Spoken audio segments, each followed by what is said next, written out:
my first day because I was taken to my little office at Martin Jarvie on the terrace, and it was a little back room with a grey metal cabinet and a desk and a telephone, and that's all. On the desk there was a bank deposit key, but no sign saying which bank, where it was, and a phone number to ring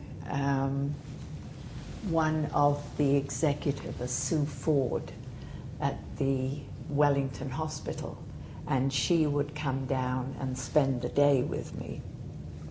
So I duly rang her. She didn't know where our bank was either. So I thought, oh, I'm off to a good start. There was nothing to type with, no real stationery, nothing. And but she took me to Wellington Hospital for the morning, introduced me to physiotherapists, and then took me back to settle in. And so I just went through the files. And it was quite an eye-opener at how difficult it had been for the previous General Secretary to operate.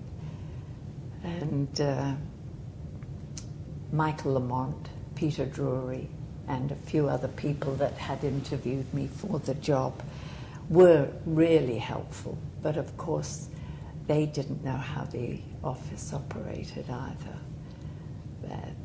I was given $2,000 to buy a typewriter, sort out various things and other equipment. And we had a dictaphone in those days, so that exec could dictate things and send them down. So yes, it was a very long time ago.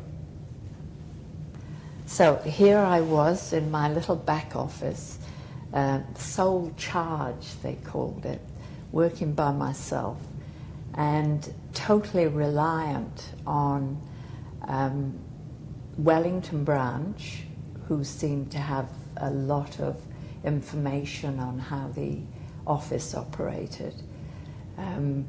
Brian Mulligan was in charge of the finance committee, and I'd have to walk halfway across Wellington every time I wanted a cheque signed, because there were two signatures. We couldn't afford taxis, and the bus went such a long way round, it really was quicker to walk. And we used to do that once a week at the very least. Or Brian, if he was coming to the terrace, he would come and sign cheques for me there. I started with an electric typewriter, and we progressed to an electronic typewriter, which was the very latest at that time. The executive consisted of representatives from the regions, because the structure of the society was different then. There was a northern region, a central region, and a southern region. Mike Lamont was the representative from the northern region. Sue was from the central. Oh, no, Mike was the president. Pat Finlayson was from the northern region. They were having trouble because of finances. They couldn't really afford to meet in their area, especially the southern one, because it covered such a great area.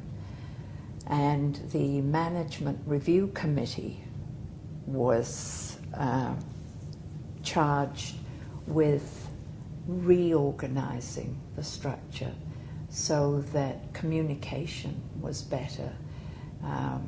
The members were kept up to date with what was happening at National Office, and with the executive. We didn't have newsletters in those days, partly because the finances of the society were in dire straits. I can remember turning up to one executive meeting towards the end of '83, and I hadn't had time to do the accounts. And my reasoning was that we were getting the accounts for '81 audited. I was just finishing off the '82 and getting them audited. So you can see that the finances were a priority then.